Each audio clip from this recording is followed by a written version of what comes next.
Okay, this is for Head Entrepreneur 524. Your question is, how do I become harder to defend? Okay, so to become harder to defend, you want to start building a daily habit of training, right? First, if you're not already training daily, you want to start by first developing a warm-up. Get yourself warmed up 5 to 10 minutes, and then you want to work on maybe speed. You want to work on dribbling, especially 1v1, and also juggling. Especially juggling while moving forward, will make you hard to defend, because you can start receiving a ball out of the air, and if your touch is so sharp, you know, you start to have, it's almost like a pitcher. If you're a pitcher and you got a fastball, okay, that's good. But now if you throw in like a curveball and you have a slider, then you could start to come at batters in a different way.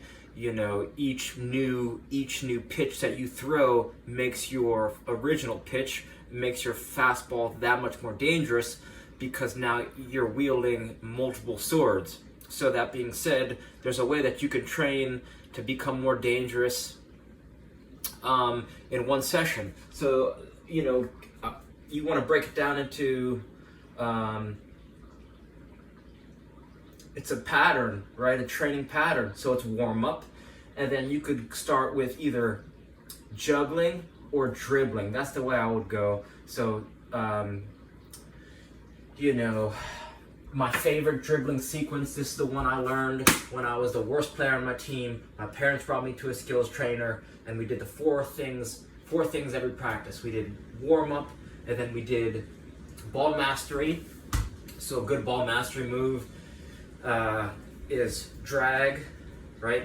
Drag, reverse, drag, reverse, drag, touch, reverse, drag, touch, reverse, drag, touch, right? So it's drag, reverse, that's one part. Then you could do drag, touch, drag, reverse, drag, touch, drag, reverse.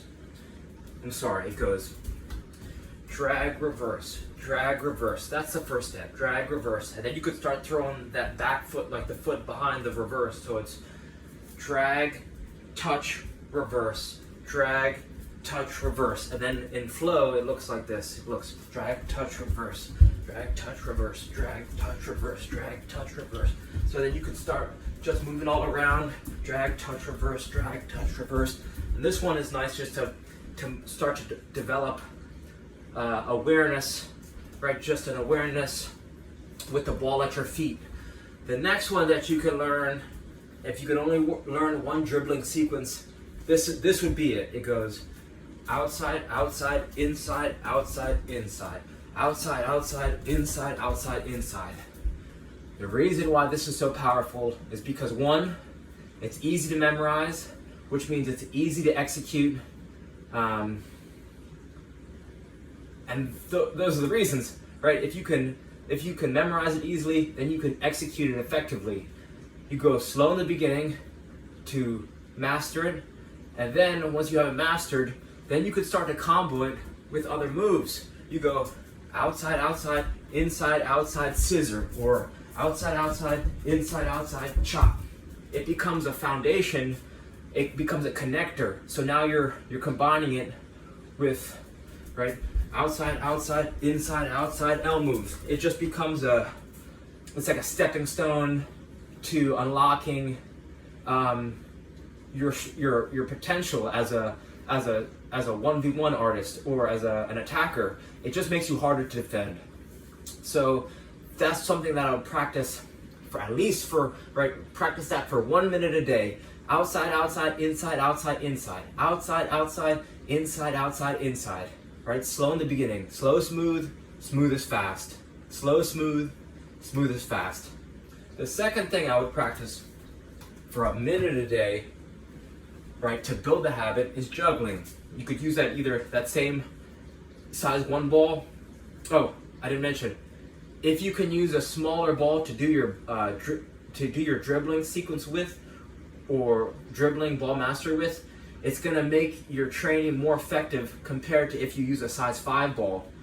It's like in Halo or Call of Duty, if you change your sensitivity, if you raise it all the way up, right, bring it to 10 or whatever, it becomes harder to control. But as you become aware of it, you can aim and shoot at opponents faster.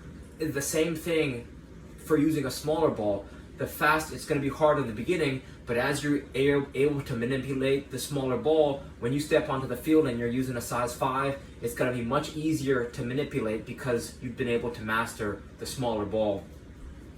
For juggling, I would try to vary the size of the ball that you're juggling with, but having a tennis ball becomes relevant because if you start to bring a tennis ball with you everywhere you go, you could just start sneaking juggles at work, at school, at the grocery store, at church, temple, whatever. Just start sneaking touches wherever you are.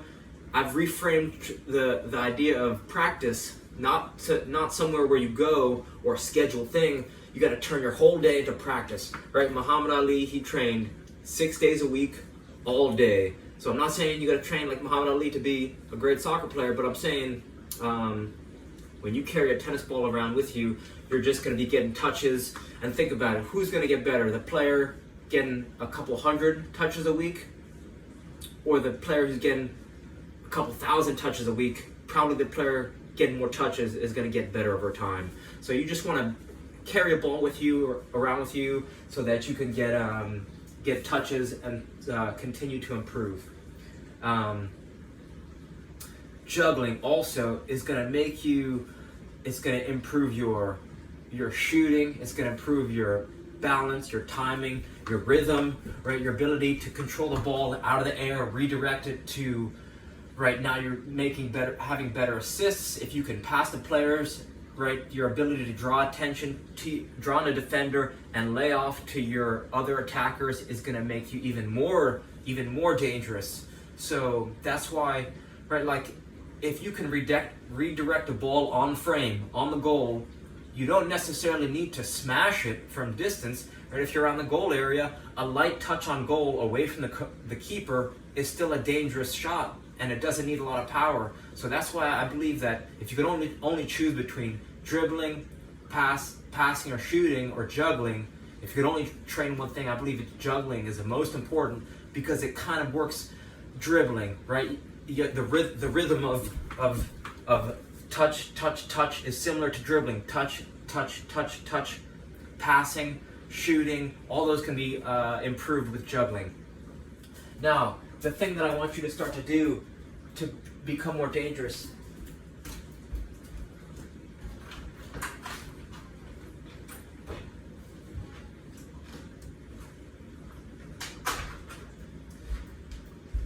you want to get yourself, I got a size, this is a 10-gallon brute barrel, but you don't need this. You could use a hamper, you could use a laundry basket, you could use a regular basket, a bucket, a barrel, anything that can act as a vessel that you're going to aim the ball into while you're juggling. So watch, I have the barrel, can you see it? Right here. And you want to start to use different parts of your body to juggle the ball into the barrel. So you could do right foot. So this is what I did when I was the worst on my team, and the next season after I did all these drills, we did these drills every time I went to this guy, Tom Turnbull, I was the leading scorer. I scored more goals than the whole team combined, right? It was like the next leading scorer was 4, and I had 28 or something like that in the season. So if, right, that's the barrel there, you use your right foot, then you use your left foot, then both feet combined, then right thigh, then left thigh, then both thighs combined, and then any touch you want. And in the beginning, if you're not good at juggling, you could use a bounce in between, right? So let's say you're a beginner who's never played this game before, you can't get more than 100 juggles or something like that, so you could go like this. You go bounce, touch, bounce, touch, bounce, touch, bounce, touch.